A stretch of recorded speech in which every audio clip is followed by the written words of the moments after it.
আসসালামু আলাইকুম। আশা করি সবাই ভালো আছেন। আমরা আল্লাহর রহমতে ভালো আছি।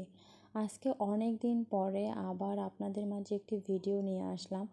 আসলে সব কিছু মিলিয়ে আসলে এতটা হিজিবিজি অবস্থায় যে ভিডিওর জন্য আসলে টাইম ম্যানেজ করতে পারছি না। তারপরও চেষ্টা করে যাচ্ছি। যাই হোক, ভিডিও তো ঠিকই সময় করে নেই, কিন্তু সেটাকে প্রপার এডিট করে আপনাদের মাঝে পৌঁছাতে আমার আসলে অনেক দেরি হয়ে যায়। আর এই সপ্তাহটা ছিল আসলে বাচ্চার পরীক্ষার সপ্তাহ। ইভেন এখনও ওর পরীক্ষা চলছে, তো সেক্ষেত্রে তো বুঝতেই পারছেন। আর বিশেষ করে বাচ্চার মায়েরা তো অবশ্যই বুঝতে পারছেন যে আসলে কতটা হ্যাসেলের মধ্যে থাকা যায়। পরীক্ষাটা মূলত আসলে বাচ্চার থাকে না, বাচ্চার মায়েরই থাকে বলা যায়। যাই হোক, এটা বলবো না যে অমুক দিনের ভিডিও, কারণ এটা পুরো একটা সপ্তাহের ভিডিও। মানে পুরো সপ্তাহেই আসলে টুকিটাকি যে কাজগুলো পেরেছি ওগুলোই টুকটাক আপনাদের জন্য রেকর্ড করে রেখেছি, এবং সেটাই এখন একসাথে করে একটা ভিডিও হচ্ছে।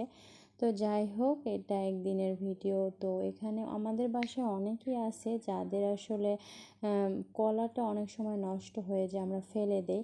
তো সেটা না করে কিন্তু বাচ্চাদের জন্য একটা খুবই হেলদি খাবার বা নাস্তা তৈরি করা যায়।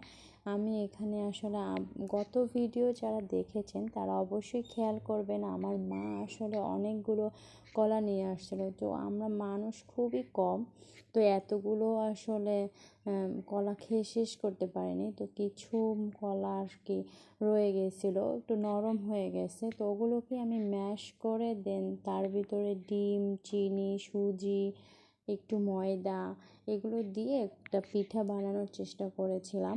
এই তো সেটা এখানে সব কিছু আমি মিক্স করে নিচ্ছিলাম। এটা কিন্তু বাচ্চাদের জন্য খুবই হেলদি একটি খাবার, এবং যেহেতু ও এখন পরীক্ষা দিচ্ছে, তো দেখা গেছে কি প্রায় সময় ওর আসলে ক্ষুধা লাগে। মানে তখন আসলে হুট করে আমি কিছু বানাতেও পারি না, আর এটা একটু রেখে দেওয়াও যাবে, সেই জন্য এটা বানিয়ে নিয়েছিলাম। কারণ পরীক্ষার সময় এমনিতেই একটু চাপ থাকে, একটু পড়ানোর বা সব কিছু সামলিয়ে আসলে পারা যায় না। তাই আমি চাচ্ছিলাম এমন কিছু রেডি করে রাখতে যেটা আসলে ও টাইম নিয়ে খেতে পারবে।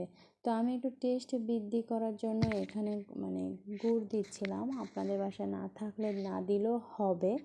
আর একটু গুঁড়া দুধ দিয়ে নিচ্ছিলাম।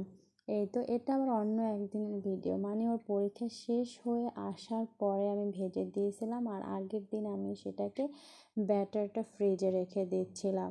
তো সব কিছু সংসারের কাজ এরই মধ্যে করে নিচ্ছিলাম। আসলে সংসারের কাজ বা খাওয়া দাওয়া এগুলো আপনার চলবে। সংসার একটি অবিরাম ধারা, এটাকে আপনার চালাতেই হবে। আর এটা কে কে চিনেন, বরিশালের যে আপুরা আছেন তারা অবশ্যই চিনে থাকবেন। এটা হচ্ছে বরিশালের খুবই বিখ্যাত খাবার, মলিদা।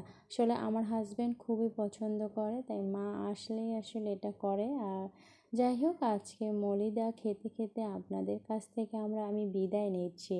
যদি ভিডিওর কোনো অংশ ভালো লেগে থাকে তাহলে অবশ্যই লাইক কমেন্ট করবেন। আল্লাহ হাফেজ, সবাই ভালো থাকবেন।